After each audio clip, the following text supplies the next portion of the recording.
Hey guys, welcome back to my YouTube channel. Today we are going to continue from where we stopped the last time, when we made this Birkenstock Boston or Birkin half cover, whatever you want to call it. So yeah, we're continuing from last video. That one was part 1, so this is part 2. And this is the leather I'm going to use. I got it immediately. I saw this leather, I ran towards it. Like, it's very authentic, very good, very strong quality. It feels great. And I'm actually using the other side because it looks kind of suede, and this place is going to, well, I'm not going to use lining. You can use lining for yours, but I'm not going to use lining for mine. But I'll advise that when you want to do yours, you would have to use lining. And the reason why I'm not using lining is because the leather is actually kind of thick, so I don't want it to be too thick. Anyway, so you remember this our pattern from the last video, right? So we're going to just draw it out, mark out all our notches, all our punching holes, everything. And remember that top I was going to add last week, the last video, and then I didn't add, so I marked it. I was going to add when I am drawing it out, which is what I did at the top there. And yeah, so basically I'm just marking everything out, see how it comes out. I'm basically just going again, making sure that all my punching holes are in the right spot, correct spot, because that is where my buckle belt is going to go through. So I'm just making sure that they are correct, basically. So that's what I'm doing, and then cutting it out and punching the holes after, putting the notches where they're supposed to be, punching the holes that are supposed to be there. Another thing that I would like to add is that I like to use punching holes in some certain areas, like this part I am currently now, because of that curve that I'm supposed to have. So I'm just going to use a punching hole. I think this is like a number 3 punching puncher, and I'm just using it to punch that side, so that when I'm cutting it already has that curve, because it is not very easy to get that curve, and I really want that curve to be pronounced. So I just punch the holes there, continue with my sewing, continue with cutting out my upper, and then get to the other punching hole, cut it again. And basically, yeah, I find this one quite easy for me. I find it very easy to do, and I would advise, or I would encourage that you guys should try it as well, just to see if it works for you. Also, if there's something else you guys do when it comes to cutting around curves, little edges, whatever, I really want to know. I am very interested. So yeah, so this is actually going to be the top. And while you are working, it is advisable that you work with your lace. You have to make sure that everything is sitting properly, everything is where it's supposed to be, it's already giving you the fitting that you want. It is so important. Like, I can't even stress it enough. It is very important that you do that. And yeah, I'm quite satisfied with how it looks. I'm happy with the outcome, actually. So now I'm going into punching, excuse my head, by the way. I'm going into punching the holes, and these are just going to serve as a guide for when I want to cut through with my knife, which I am going to cut through with my knife, because the belt has to go through, definitely. So yeah, just making sure that it is the same spot, it is straight. Take your time. We are in no hurry, okay? We're not in a hurry for here. So yeah, I'm okay with how how it came out, how it looks. And I'm using that one because everything, the adjustment has already been made, so why not just use this one to mark out the other leg? Also, there's this thing, like, is it just me, or as a shoemaker or a crafter, whatever kind of craft you do, is there a particular design that you just love to make? Because for me, it is anything Birkin. I don't know why. I love making Birkin designs, Birkin sandals, slipper, whatever. I really, really just love it. And I don't know if it's just me. Some people find it hard, but not me. I really, really like it. And I want to know what you think. I want to know what you think. I want to know what your favorite design is to make. I also want to know well, just tell me, what is your favorite design and why? Okay, let's be interactive. And I'm repeating, basically right now I'm just repeating what I did the first time. Cutting it out, marking the holes, making sure everything is the same, cutting out my bed holes, everything, basically just the same thing I did for the first leg. I'm repeating for the second leg. So yeah, next we're going to do our bed holes, and the one I actually drew out was not to my taste. It wasn't long enough, and it wasn't wide enough, so I had to make some adjustments, which is currently what I'm doing. Just making a couple of adjustments, making sure that it is long, it is wide, and everything. And I don't know, I think I probably did it off camera, but I still wasn't satisfied with this length. It didn't really go well for me, so I still had to go back to redo it, which is why we cut out our pattern. I hope you guys know, so that instead of wasting your leather, you can just go and make your patterns in paper. So next we are making the little leather for the ones that are going to pass through the buckle or holds the buckle holders, I guess. So I'm just making it. I think I've said how to make this before, but basically it's just still going to be the same length of your buckle, so you can either measure your buckle or you do it the way I did it just now, and then cut it out and cut the other leg, because it's 2 buckles, so we obviously need 2 buckle holders, right?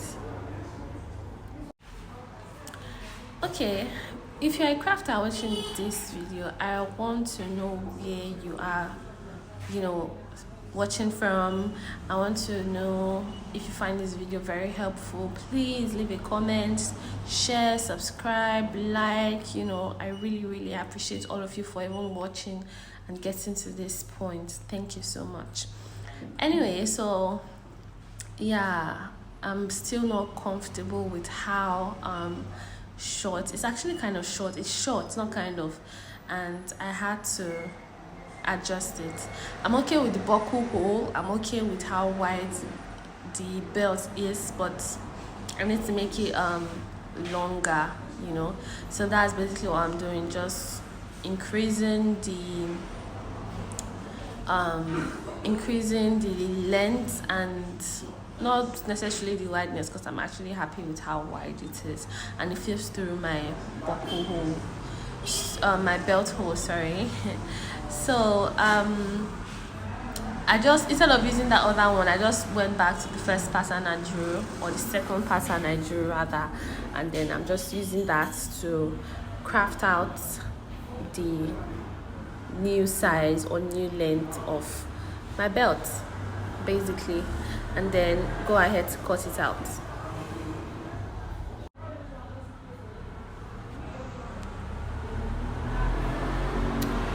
I know that there's so much background noise. It's because I have been so busy and I really needed to edit this video and put it out for you guys, so it's gets to you on time and I don't have to feel, because this is part 2. Anyway, so I already fixed one leg of it. As you can see, I pinned it and everything, applied pin and everything. So now I'm going to do the other one for you to see. And basically you pass your belt through your belt hole and adjust it to the points that you like, the way it's going to be, basically. And you need your sew and your last for this, so that you see how it fits properly and everything. It is very important, because I really don't know how you would be able to couple your upper or whatever without a last and without your sole. I mean, like, why? Your sole, your insole, it is very important. And it's a little bit off focus or off camera, I'm sorry. But, basically. So I'm just trying to place everything well on the last, so that one side, so that the belt and everything just sticks. So on this side, I already punched the hole, calculated and punched the hole, and I'm just going to mark out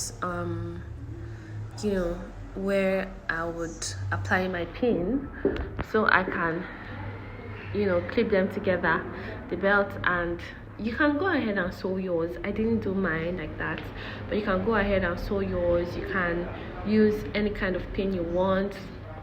It all depends on you. It is your style, it is your design. However, customize it however you like. So this thing took a lot of time. Like, it took so much time because I had to make sure that they were uniform. When I mean uniform, I mean this leg and the other leg I did, and then I had to make sure that they were intact, they were straight, they were not bent. So many things, like this particular part, this particular section, or this point, at this point it was long. I had to take my time, which is something that you guys always have to do. You always need to take your time. Don't be in a hurry, don't be in a haste. Just do your thing, take your time and make sure that everything is properly placed, because that is like one of the problem. If your belt or anything you're doing is not properly placed, like from the beginning, your pattern needs to be correct. If your pattern is not correct, you're going to have a problem. And then even if your pattern is correct and you don't place everything properly, that's another problem. So you always have to take your time out, check what you are doing, be sure, cross check again, and then before you conclude everything. So yes, this is it. Just punching the holes for the buckles or the buckle holders, and then placing it properly, and then just adding the clasps or top, whatever part you call it, the one that is going to be on top.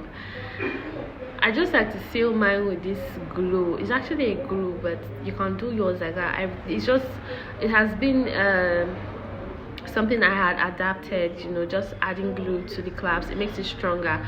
My own opinion, you don't have to do that necessarily. Okay, so yes, everything is placed properly to my satisfaction. I'm cutting off the excesses of the buckle holder, and yeah, I'm just going to buckle everything, because I had punched the hole on one leg. I had completely arranged the other leg, so now I'm just gonna punch another hole on the other leg, buckle it up, and prepare for lasting, basically.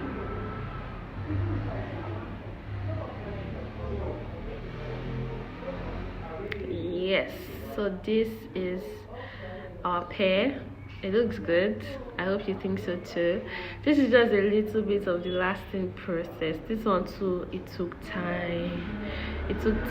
There's really nothing I can say about this lasting. Just watch it.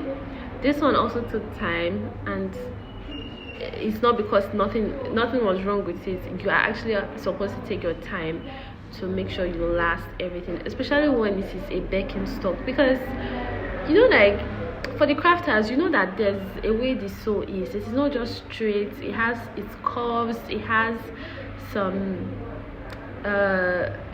things here and there that you have to look out for when you're working with a Birkenstock sew. So yeah, you have to take your time. No regrets whatsoever. Just have to take your time. I already lasted the other leg, and I'm just doing this one now. Some people can use nails to hold their sew to their last, but I do that for like a regular design. I do not necessarily do that for Birkenstock because I'm able to hold it. But feel free to do yours like that. There is no rule, there is no condemnation if you do yours like that or if you don't. Just do what is easier for you. Try not to make a mistake. Okay, just do you. And yeah, so I'm basically just making sure that it is okay, making sure that everything is snug.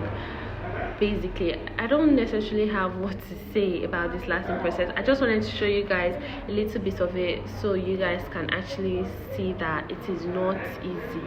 It is not easy, and take your time. Okay, take your time. And after this lasting process, basically I went ahead to cut off the excesses at the back and attached my sew. I did that off camera, but yeah, just watch the rest of it. I mean, like, there's really nothing else I can say. Thank you guys so much for watching. Like, if you are still watching this video up till this point, I truly appreciate you. I love you so much. Thank you for your support.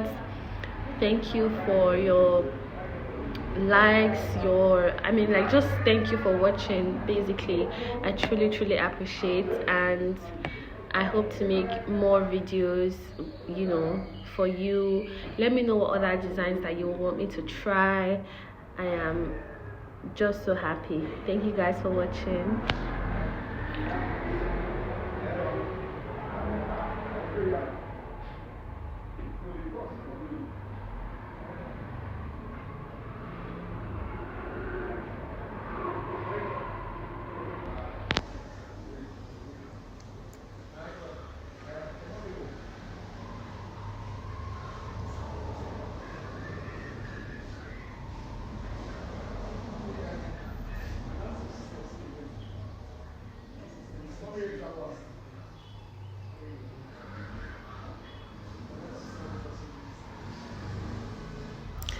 So our pair is ready.